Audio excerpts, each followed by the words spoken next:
అక్రమంగా అరెస్ట్ అయిన కవితకి వాళ్ళ సుప్రీంకోర్టు బెయిల్ మంజూరు చేసింది. దీనికి సంబంధించి మనతో మాట్లాడడానికి ఎంపీ వద్దిరాజు సార్, చెప్పండి, మీరు గతంలోనే మొదటిసారి అరెస్ట్ చేసినప్పుడే కడిగిన ముత్యంలా వస్తుందని చెప్పారు, ఇవాళ అది నెరవేరిందంటారా? ఖచ్చితంగా ఈ కేసులో కడిగిన ముత్యం కవితమ్మనే. కడిగిన ముత్యంలా కేసు మొత్తం కూడా కొట్టేయడం జరుగుతుంది.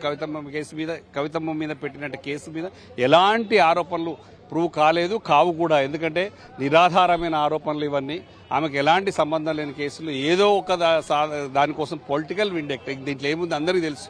కానీ అంతిమంగా 168 రోజుల తర్వాత ఈ రోజు రిలీజ్ కాబోతున్న బెయిల్ వచ్చినందుకు సంతోషంగా ఉంది. తెలంగాణ రాష్ట్రం అంతా కూడా బీఆర్ఎస్ పార్టీ, మా కేసీఆర్ గారు చాలా ఓపికగా, చాలా చట్టం మీద కానీ న్యాయస్థానాల మీద కూడా నమ్మకం ఉంది. ఆ నమ్మకాన్ని నిలబెట్టుకున్నాం, అట్లాగే ఉంటాం. మా పార్టీకి ఎదురు దెబ్బలు తగులుతూనే ఉన్నాయి. అయినా కూడా మా పార్టీ కార్యకర్తలు అందరూ కూడా సంసిద్ధంగా ఉన్నారు. మంచి క్రమశిక్షణతో ఇలాంటివన్నీ కూడా ఏమి ఉన్నా కూడా భయపడకుండా ఎదుర్కొంటూ ముందుకు పోవడమే మా పనిగా భావిస్తున్నాం. అయితే వాళ్ళ జడ్జి ఆర్గ్యుమెంట్ జరిగే సమయంలో అనేక ఆరోపణలు చేశారు, ఈడీ పైన కావచ్చు, సిబిఐ కావచ్చు. అవి ఎట్లా చూడవచ్చు? గతంలో కూడా మీరు ప్రతి కేసును కూడా మీరు ముందుండి చూస్తున్నారు, అవన్నీ ఎట్లా చూడవచ్చు ఓవరాల్?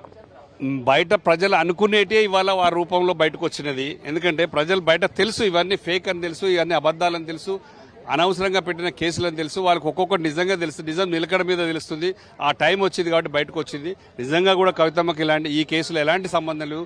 కవితమ్మ మరొకసారి నిజంగా చెప్తుంటే ఈరోజు కడిగిన ముచ్చంలాగానే బెయిల్ వచ్చింది. కేసు కూడా కడిగిన ముచ్చంలో కేసు కూడా బయటపడుతుందని చెప్పేసి మనస్ఫూర్తిగా ఇన్నాళ్ళు సహకరించిన మీడియా మిత్రులందరికీ కూడా ధన్యవాదాలు చెప్తున్నాం. Thank you for all. ఏదేమైనప్పటికీ మొదటి నుంచి కూడా మేము ఇదే చెప్తున్నాం, కడిగిన ముత్యంలో వస్తుంది. ఈ కేసులో ఎలాంటి ఆధారాలు లేవు. ఇది కేసు అనేది అక్రమం, పొలిటికల్ ఈక్వేషన్లో మాత్రమే ఈ కేసును పెట్టారు. ఈడీలో ఇరికించి మరీ జైల్లో పెట్టారు. 168 రోజులు జైల్లో ఉన్నారు. ఇవాళ కడిగిన ముత్యంలా మరి కాసేపట్లో కవిత బయటకు రానుందని చెప్పేసి కూడా రాజ్యసభ సభ్యుడు ఎంపీ వద్దిరాజు రవిచంద్ర చెప్తున్న పరిస్థితి నడుస్తుంది. కెమెరా పర్సన్ లింగారెడ్డితో లివిల్ రెడ్డి, టీ న్యూస్, ఢిల్లీ.